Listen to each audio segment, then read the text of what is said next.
Caros alunos, estamos mais uma vez para o primeiro módulo da disciplina EPC e EPI do curso de Segurança do Trabalho. Esse módulo 1 é composto dos seguintes tópicos: a história e evolução do trabalho, introdução aos equipamentos de proteção, medidas de proteção e equipamentos de proteção coletiva com relação à primeira parte. A história e evolução do trabalho se inicia na Revolução Industrial, onde as condições de trabalho eram mínimas e havia grandes problemas com relação à segurança e à saúde do trabalho. A mão de obra era basicamente composta de trabalhadores infantis e femininos. As máquinas não tinham nenhum tipo de proteção, onde nós tínhamos engrenagens e correias expostas, e os demais componentes móveis. Consequentemente, as mortes eram frequentes nessa época. Em 1802, na Inglaterra, foi criada a Lei Pell, que é chamada a Lei da Saúde e Moral dos Aprendizes, na qual enfatizava as condições básicas de higiene aos aprendizes. As leis complementares foram, na prática, introduzidas em 1819, mas somente em 1830, um médico inglês chamado Robert Beck, que introduziu realmente inovações com relação à proteção de saúde dos trabalhadores, da qual foi chamado por um industrial que se preocupava com relação ao assunto de segurança do trabalho devido à grande ocorrência de acidentes e mortes na sua indústria. A partir de então, na Inglaterra, a preocupação com saúde dos trabalhadores teve uma nova ênfase. E no Brasil, como isso aconteceu? Também na década de 20, as condições eram semelhantes ao que acontecia na Inglaterra no período da Revolução Industrial. Devido ao crescimento industrial, ocorre simultaneamente um crescimento de acidentes de trabalho devido ao aumento das atividades. Consequentemente, os gestores começaram a ter uma preocupação e houve uma evolução gradativa com a criação do Ministério do Trabalho, Indústria e Comércio. Isso aconteceu na era Getúlio Vargas. A CLT foi introduzida em 1943 e da qual sofre atualizações até os dias atuais. Mas somente em 1968, através da criação da Centro, e em 1978, através da promulgação das NRs, das normas regulamentadoras de segurança do trabalho, que começou, no Brasil, começou-se a ter uma preocupação maior com a saúde dos trabalhadores. A Organização Internacional do Trabalho, a OIT, foi criada em 1919 e ela é o órgão responsável por formular e aplicar normas internacionais do trabalho. Dentre as diversas convenções que foram elaboradas pela OIT, nós podemos destacar as 148, a 155 e a 161 como as mais importantes. A 148, que é de outubro de 86, ela trata o tema referente ao meio ambiente do trabalho, que envolve contaminação do ar, ruído e vibrações a quais os trabalhadores estão expostos. A Convenção 155, de setembro de 1994, se refere ao tema de serviço e segurança à saúde dos trabalhadores, como uma forma de prevenção da forma que os trabalhadores atuam nos seus diversos postos de trabalho. E a 161, de maio de 91, trabalha especificamente o tema referente aos serviços de saúde no trabalho. Em seguida, nós iremos falar um pouco sobre os equipamentos de proteção.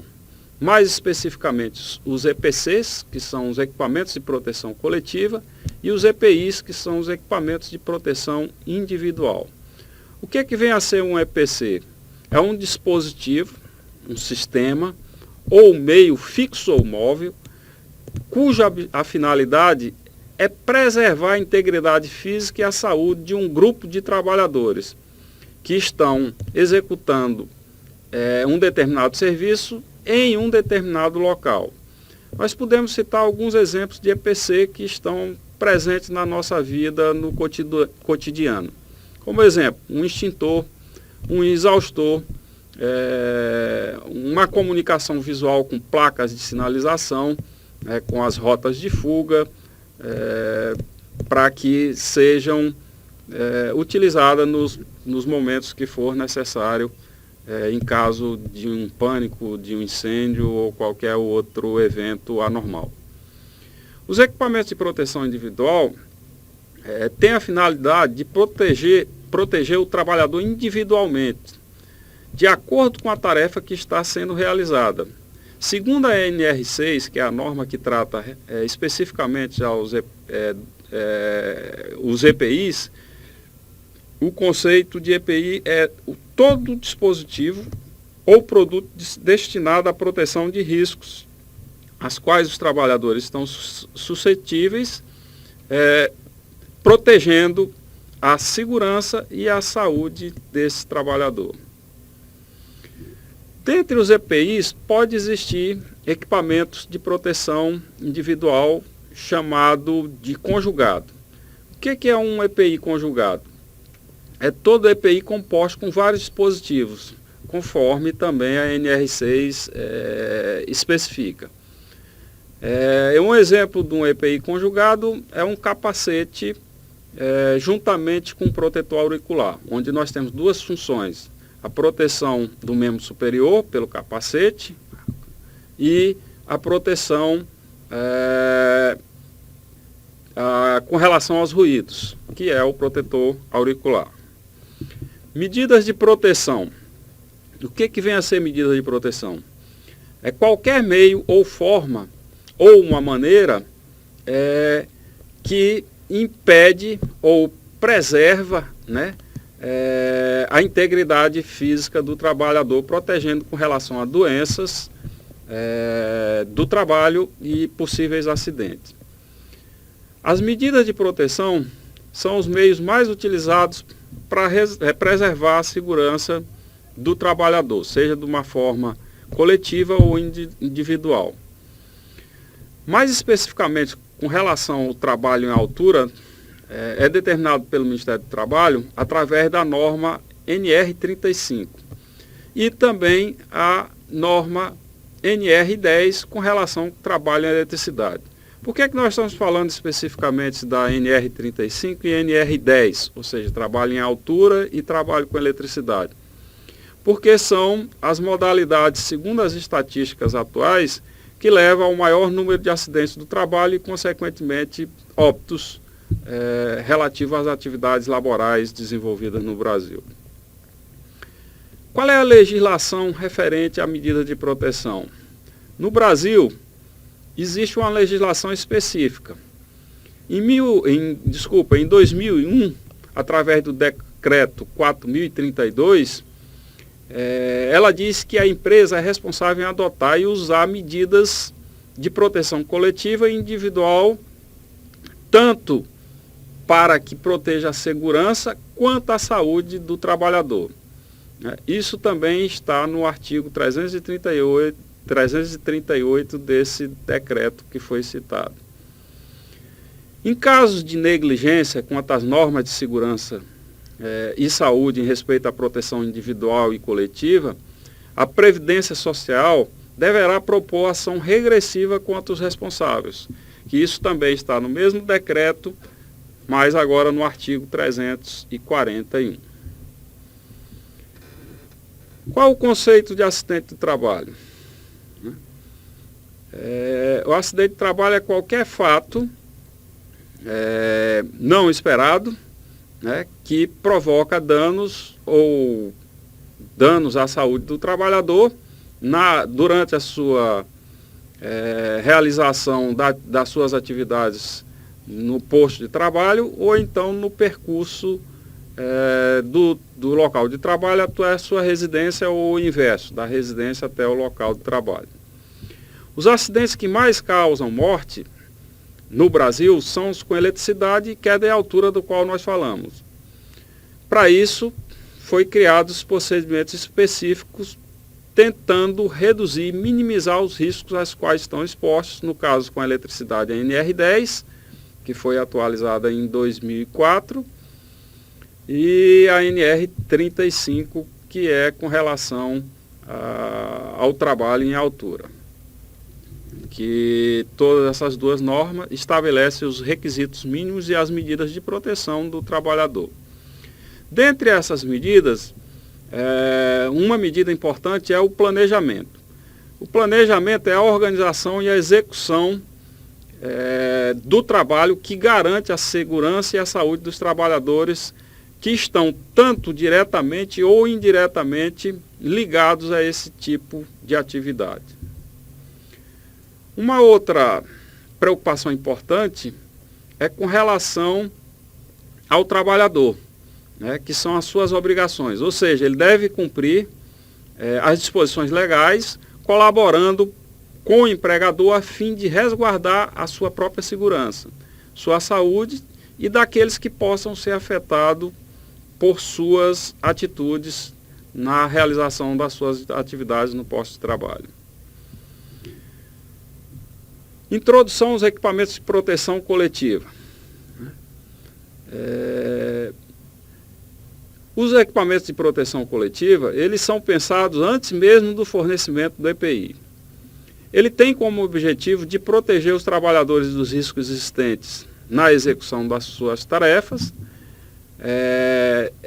fornece uma proteção coletiva que deve ser prioritária em relação às proteções individuais.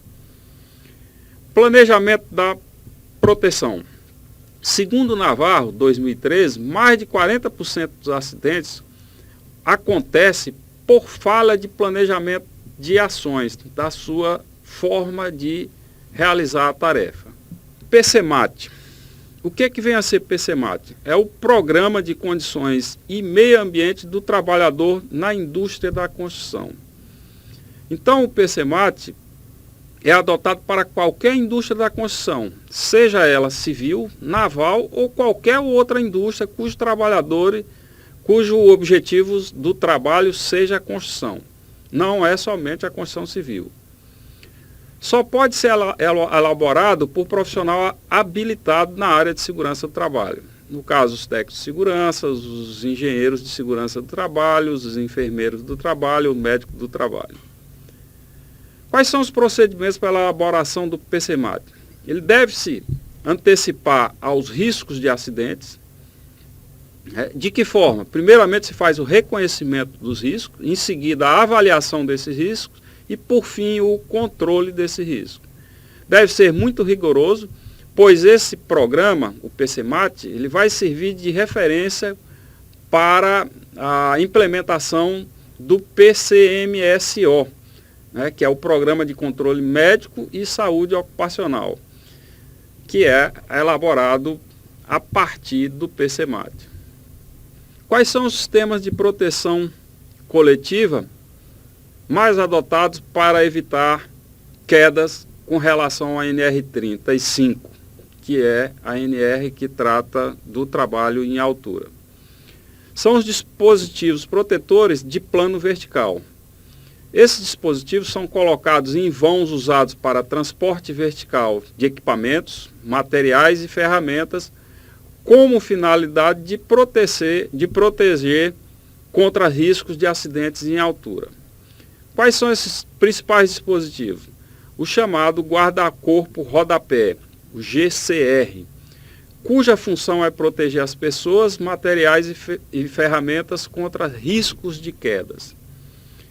O que é isso? É uma proteção sólida, de material rígido e resistente, fixada nos pontos de plataforma, áreas de trabalho e de circulação onde haja risco de queda, tanto de pessoas como de materiais. Eles são compostos por um travessão superior instalado a 1,20 m de altura do solo, um travessão intermediário a 70 centímetros de altura também do solo e um rodapé com altura mínima de 20 centímetros também em relação ao solo, e os montantes onde são fixados esses travessões e o rodapé. Em seguida nós temos uma imagem ilustrando o sistema GCR, guarda-corpo rodapé, onde mostra esses componentes dos quais nós falamos. Barreira com rede é uma outra forma de proteção desses vãos verticais. Barreira com rede é formada por dois elementos horizontais de cabo de aço ou tubo metálico, bem fixados nas suas extremidades à estrutura da construção. O vão entre os dois elementos é fechado por uma rede de resistência de no mínimo 150 kgf por metro quadrado. A abertura da malha deve estar entre 20 a 40 milímetros de distância de um fio para o outro. Em seguida nós temos uma ilustração da barreira com rede através da figura 4.2. Proteção para aberturas no piso. Essa proteção pode ser feita através de cercados ou barreiras com cancelas ou outros dispositivos similares. Onde é que elas são instaladas? Em locais com abertura no piso. Ela deve ser feito um cercado rígido, construído por uma barra intermediária, rodapé e montantes semelhantes ao sistema GCR, guarda-corpo rodapé. São instaladas nos locais onde entra e sai o material e deve ser protegido com uma cancela ou algo semelhante para as barreiras com cancelas. Em seguida nós temos um slide onde nós temos os dois modelos, um cercado rígido com cancela e um cercado removível, que é utilizado no momento que vai haver, que não há o transporte. Quando for haver o transporte, ele é removido. Os vãos de acesso aos elevadores também devem ser protegidos por um sistema GCR ou por um painel inteiriço que deve ter no mínimo 1,20 m de altura e deve ser construído de material resistente e fixado à estrutura da construção. Deverá permanecer no local até a instalação permanente da porta desse elevador ou dispositivo de transporte, conforme ilustrado aí nas figuras 4.5 e 4.6. Os dispositivos protetores de plano horizontal. Esses dispositivos dos protetores de plano horizontal são instalados nas aberturas existentes no piso ou na laje. É uma proteção inteiriça sólida, sem frestas, não deve ter abertura nenhuma, deve ser fixada em perfis metálicos ou de madeira, na forma de um fechamento provisório mais fixo. Como exemplo, nós podemos citar um assoalho de madeira com encaixe, conforme a figura 4.7 no slide seguinte.